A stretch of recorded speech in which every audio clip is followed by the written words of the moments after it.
She's 4 years old. She can't spell construction, but she's running a mental blueprint in her mind. While adults see blocks, she's planning, testing, adapting her ideas. This is the hidden world of metacognition in early childhood. Sienna is 4 years old. Her curls bounce as she walks, and her favorite thing in the world is building. Every day at preschool, while others dress up or paint, Sienna heads to the construction area. Today, her mission is clear.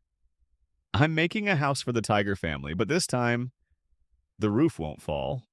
With deep focus, she lines up the blocks, she places the tiger inside, then carefully, she balances two flat pieces for the roof, but as she adds a final block, crash! The whole thing tumbles.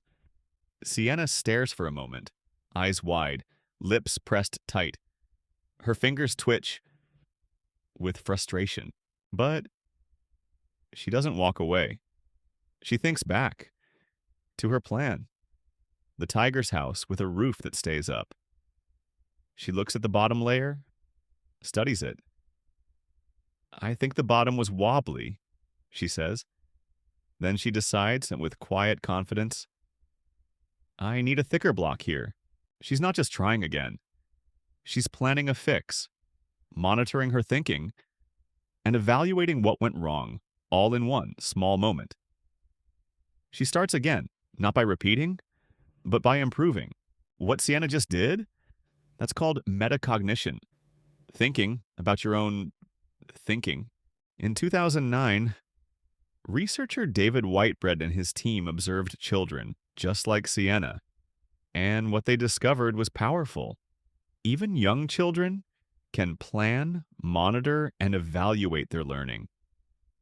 They do this naturally, in play, in stories, in moments of problem solving. So, what does metacognition actually look like in young children? It might sound like this. I need the red blocks to build the roof first. That's planning. Oops, that didn't work. I'll try another way. That's monitoring. Next time, I'll do it slower so it doesn't fall. That's evaluating. These aren't random comments. They're the voice of a young brain, managing its own learning. Sienna's quiet decision to try a thicker block might seem small, but researchers saw moments like this as something much bigger. In 2009, David Whitebread and his team spent hours observing young children during ordinary classroom play. Not tests, not worksheets, just real moments in real settings. They looked for signs of thinking, planning, adjusting, reflecting. Using a tool called the Child Framework, they documented how children manage their own learning. Then afterward, they asked simple, open-ended questions. What were you trying to do? What would you try next time? And what they found was clear. Even 3 and 4-year-olds were already managing their own learning. We just needed to look a little closer. Metacognition doesn't grow in isolation. It grows when adults model their own thinking aloud. I wonder if there's another way to try this. It grows when we ask open-ended questions. What's your plan? What could you try next?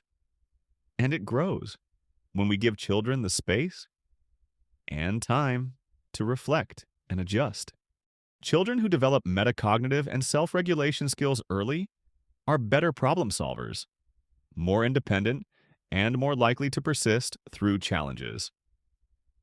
These skills, they lay the foundation for lifelong learning and resilience. If this story inspired you, share it and subscribe for more research-backed insights.